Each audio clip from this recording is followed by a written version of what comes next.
Welcome back to my channel Physical Education class by Sachin Sharma. Today topic is adolescence problem and their management अर्थात किशोरावस्था समस्याओं के उपचार व प्रबंधन। तो उपचार व प्रबंधन किस प्रकार किशोरावस्था की तीव्र बुद्धि तथा विकास की अवस्था होती है। शारीरिक परिवर्तन के साथ साथ मानसिक भावनात्मक तथा संज्ञानात्मक परिवर्तनों के कारण किशोर कई प्रकार की समस्याओं का सामना करते हैं। विभिन्न प्रकार की समस्याओं के दबाव तनाव तथा इस अवस्था की विशेषता होती है। किशोरावस्था की जटिल समस्याओं के कारण इनको जीवन का एक कठिन समय समझा जाता है।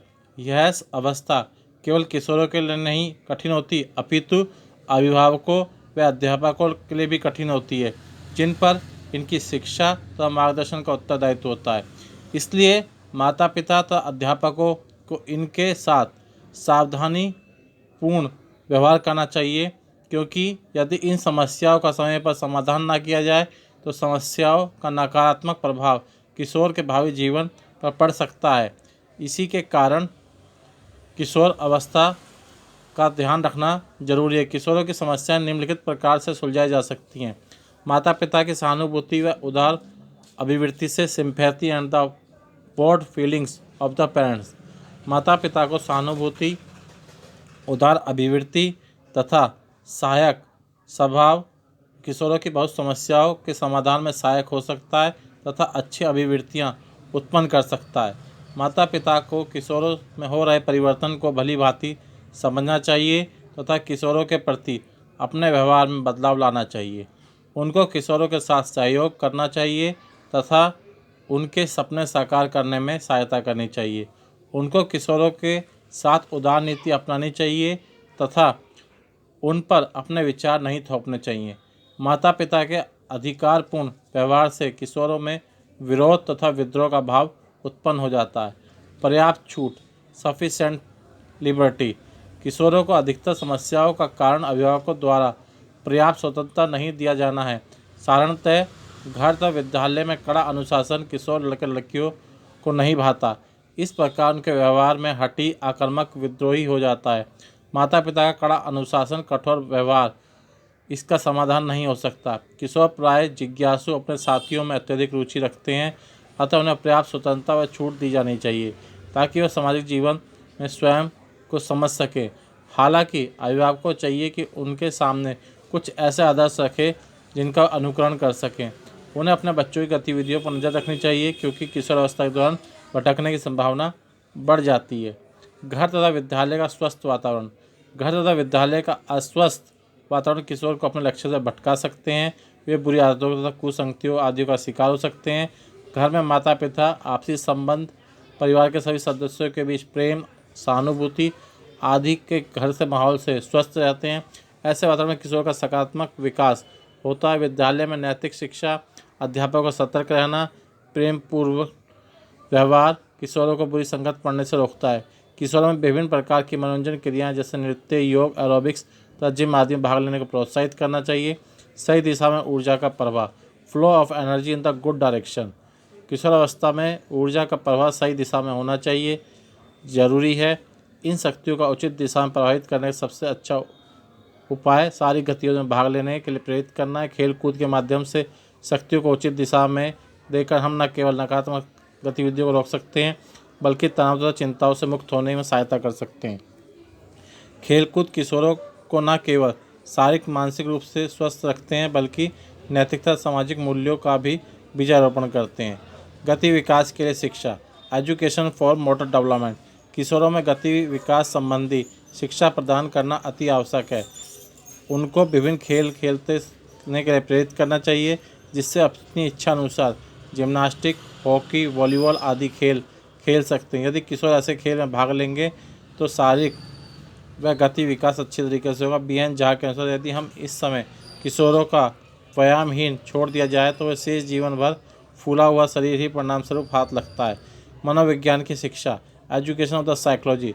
माता पिता अध्यापकों को मनोविज्ञान की जानकारी होना अत्यंत आवश्यक है। उन्हें किशोरों की मनोवैज्ञानिकता को समझना चाहिए। मनोविज्ञान के द्वारा कई समस्याओं को दूर किया जा सकता है। किशोरों को मनोविज्ञान के संबंध में पूर्ण जानकारी देनी चाहिए। क्योंकि वे सहायता से स्वयं की कई समस्या सुलझा सकते हैं। किशोरों को शारीरिक तथा मानसिक विकास के लिए अच्छा वातावरण उपलब्ध कराना चाहिए। माता पिता को अपने बच्चों के साथ कुछ समय अवश्य बिताना चाहिए। यौन संबंधी शिक्षा, सेक्स रिलेटेड एजुकेशन। हम ऐसे समाज में पढ़ रहे हैं जिनमें यौन संबंधी शिक्षा ठीक तरीके से नहीं मिल पाती।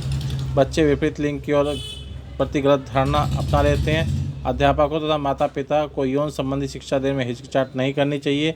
यदि वह उचित ढंग से शिक्षा नहीं देते तो प्राय किशोर सस्ते व गंदे साहित्य पढ़ने में मजबूर हो जाते हैं और कई समस्याओं से घिर जाते हैं। उनके विपरीत लिंग के सदस्य के साथ मिलने तथा घूमने की इजाज़त दी जानी चाहिए, जिससे वे अपने यौन संबंधी पूर्ण जानकारी भी दी जानी चाहिए। डॉक्टर स्टूल के अनुसार यौन के विषय में ठीक वैसी जानकारी ठीक उसी ढंग से उसी निर्देश के साथ दी जाती जैसे कि बाकी विषयों पर दी जाती है। व्यावसायिक पथ प्रदर्शन, प्रोफेशनल गाइडेंस। अध्यापक को चाहिए कि किशोरों को व्यावसायिक शिक्षा संबंधी जानकारी अवश्य दे। यह जानकारी उनकी बुद्धि, योग्यता, रुचि तथा अभिवृत्ति पर आधारित होनी चाहिए, क्योंकि कई बार ठीक व्यवसाय का चुनाव नहीं कर पाते। कश्यप तथा पुरी के अनुसार व्यावसायिक शिक्षा और व्यावसायिक पथ प्रदर्शन उच्च विद्यालय के समय दौरान अधिक महत्वपूर्ण होता है। किशोरों में किशोरियों को व्यावसायिक शिक्षा की जानकारी देने के लिए विभिन्न कार्यक्रम आयोजित करने चाहिए। इन कार्यक्रमों में विभिन्न व्यावसायिक क्षेत्रों से जुड़े व्यक्तियों का चुनाव बुलाना चाहिए ताकि किशोरों का मार्गदर्शन करें। नैतिक और सामाजिक शिक्षा, नैतिक और धार्मिक शिक्षा किशोरों को अवश्य प्रदान करनी चाहिए। कई प्रकार शिक्षा से किशोरों को मानसिक शांति मिलती है, वे शिक्षा पर दी जानी चाहिए। नैतिक शिक्षा द्वारा अनुशासन तथा बिना चिंता की समस्या अच्छे ढंग से सुलझाई जा सकती हैं। इससे कई व्यवहार संबंधी समस्याएं हल हो सकती हैं। उचित वातावरण प्रदान करना, प्रोवाइडिंग गुड एनवायरनमेंट। वृद्धि तथा विकास के लिए किशोरों को उचित वातावरण प्रदान करना अति आवश्यक है। इनको उचित सुविधाएं दी जानी चाहिए जिससे उनका विकास हो सके तथा संतुलित भोजन भी दिया जाना चाहिए, क्योंकि कुपोषण से भी कई समस्याएं उत्पन्न हो जाती हैं। उनको सिखाया जाना चाहिए कि उनको कैसे करना है, कैसे व्यवहार करना है। किशोरों की समस्याएं संबंधित देखभाल माता पिता को अवश्य करनी चाहिए। पर्याप्त स्वतंत्रता, इनफ लिबर्टी। अध्यापक तथा माता पिता को चाहिए कि किशोरों को पर्याप्त स्वतंत्रता दें तथा उनके विचार वास्तव में महत्वपूर्ण हैं। उनके विचारों का उचित ध्यान देना चाहिए। उनकी भावनाएं सुचाव व्यक्त करने के लिए स्वतंत्रता होनी चाहिए। उनको सैर सपाटा, पर्वतारोहण आदि क्रियाकलापों में भाग लेने की इजाज़त दे देनी चाहिए। माता पिता को चाहिए कि किशोरों की भावनाओं को समझें। वे अपने मित्रों के चुनाव तथा उनके साथ घूमने की स्वतंत्रता होनी चाहिए, लेकिन माता पिता को बच्चों के मित्रों के बारे में पूरी जानकारी होनी चाहिए। सामाजिक शिक्षा, सोशल एजुकेशन। किशोरावस्था में सामाजिक ज्ञान दिया जाना चाहिए। हम जानते हैं कि सामाजिक जीवन जीने के लिए मनुष्य को सामाजिक गुणों का होना आवश्यक है, क्योंकि कोई भी पूर्ण रूप से स्वस्थ व्यक्ति समाज में के बगैर नहीं रह सकता। उसे छोटी छोटी ज़रूरतों के लिए समाज पर आश्रित होना चाहिए। जो व्यक्ति समाज में नहीं रहता उनका अनुमान आप लगाते हैं कि वह तो पागल है या भगवान है, क्योंकि दोनों ही समाज से अलग रहते हैं। इसलिए सिखाया पढ़ाया जाना चाहिए कि स्वयं को समाज में कैसे व्यवस्थित किया जा सकता है। और माता पिता तथा अध्यापकों को हमेशा परेशानियों को हल करने के लिए ध्यान देना चाहिए, जिससे भविष्य में देश के विकास में अमूल्य योगदान दे। सहानुभूति तथा स्वतंत्रतापूर्ण व्यवहार। माता पिता को किशोरों के बदलते व्यवहार के कारण चिंतित होने की बजाय उनके साथ सहानुभूतिपूर्ण तथा स्वतंत्रतापूर्ण व्यवहार करना चाहिए। किशोरों का व्यवहार शारीरिक परिवर्तनों के कारण दूर तनाव की वजह से होता है। मित्रतापूर्ण व्यवहार।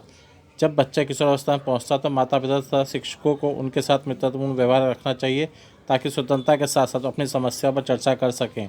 यदि हम किशोर के सख्त व्यवहार रखेंगे तो मार्ग से विचलित हो जाएंगे। तो इसी के साथ किशोर अवस्था की समस्याओं का प्रबंधन किस प्रकार किया जाए, ये वीडियो यहीं समाप्त होती है। नेक्स्ट वीडियो देखने के लिए मेरे चैनल को लाइक सब्सक्राइब करें ताकि आपको आने वाली वीडियो सबसे पहले मिल सके। Thank you so much.